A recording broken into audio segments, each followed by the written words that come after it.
All right, so another topic natin for today, no, is all about net present value and at the same time computation first for our net investment. Okay, we go first with our net investment, diba? Net investment is your investment today, while your net present value is that the difference between the present value of your cash flow minus your net investment.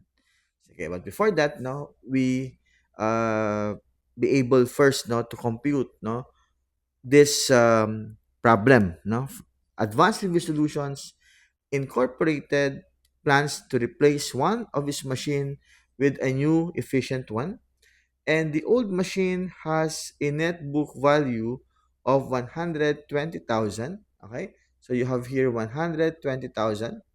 All right, and with the remaining economic life of 4 years, and this old machine can be sold for 80,000 if the new machine were acquired, and the cash operating expenses will be reduced from 240 to 160 for each of the 4 years.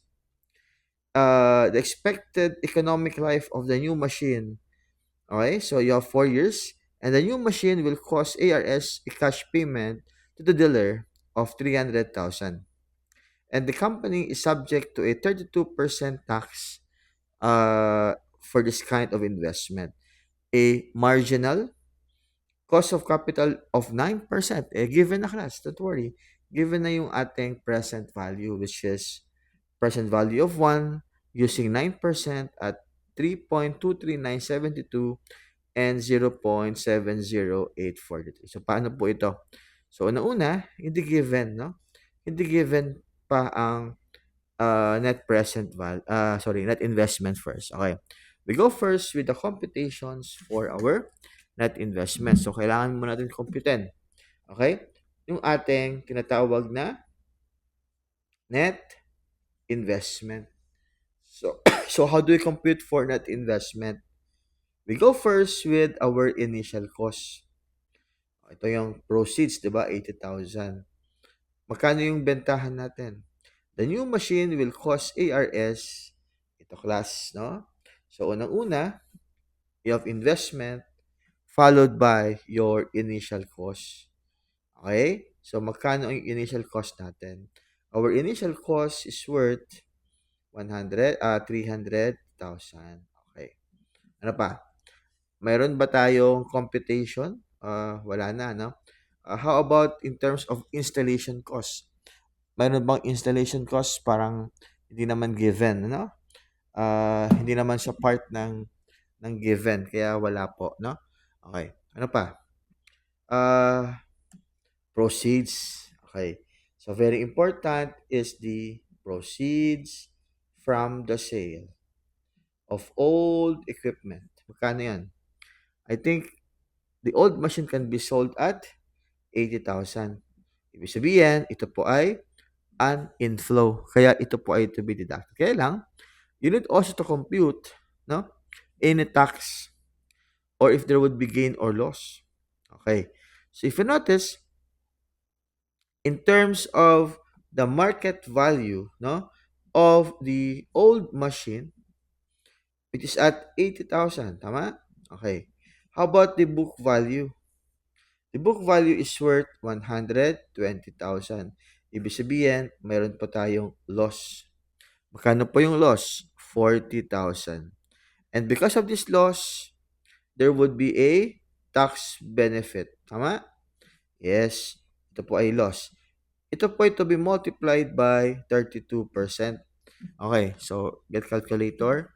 So 40,000, just multiply it by 32%. Magkano yan? So I get my calculator. All right. So calculator. So 40,000 times 0.32, yan po ay 12,800. Ano po yung 12,800? Yan po ay tax benefit. Yan po ay to be deducted din. Kasi po yan ay loss. So magkano yung ating net investment? Plus mamaya importante po ito, ha. Okay? Yung ating net investment.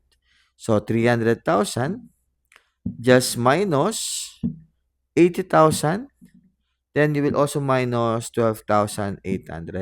Why? Tax benefit po ito. Magkano yung ating net investment? 200,200.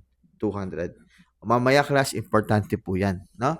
Please take note of the 200,200.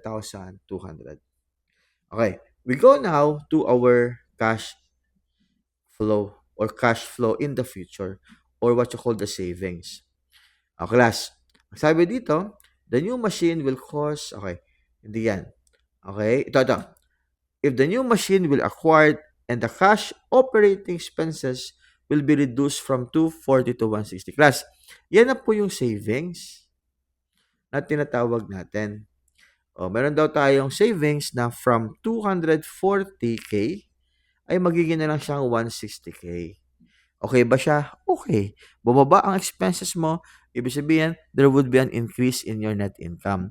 So, 240, alright, 240 minus 160. Magkano po yung class? You have here, 80,000. O, class, meron po tayong depreciation. Okay, kasi yan po ay tax shield, no? So, magkano po yung dati?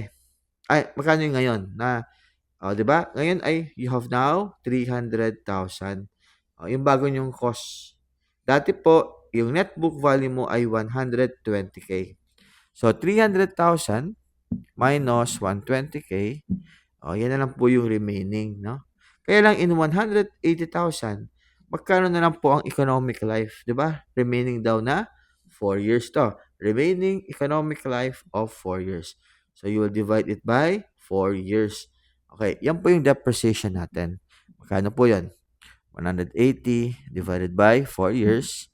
So, ito po ay 45,000. Siyempre, class, ito ay to be deducted para makuha natin ang earnings after tax. So, 80 minus 45, yan po ay 35,000. Tama? Correct, ha? So, yan po ay 35,000. Okay. So, again, 80,000. And we have here 45,000. And you have 35. Okay. Magkano yung tax natin? Our tax is worth at tax mo ay you have 32%, diba? Just multiply na lang.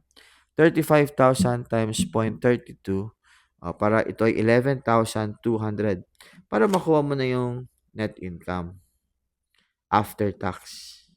So, magkano yun? 35,000 minus 11,200. So, magkano po yun?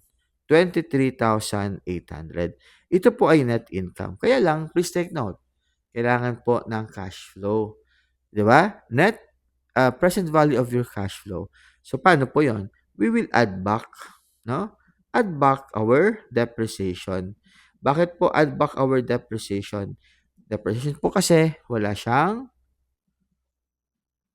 cash involved. That's why, class, what we are computing here is your incremental cash flow. Magkano? 23.8 plus 45,000. The answer here is 68,800.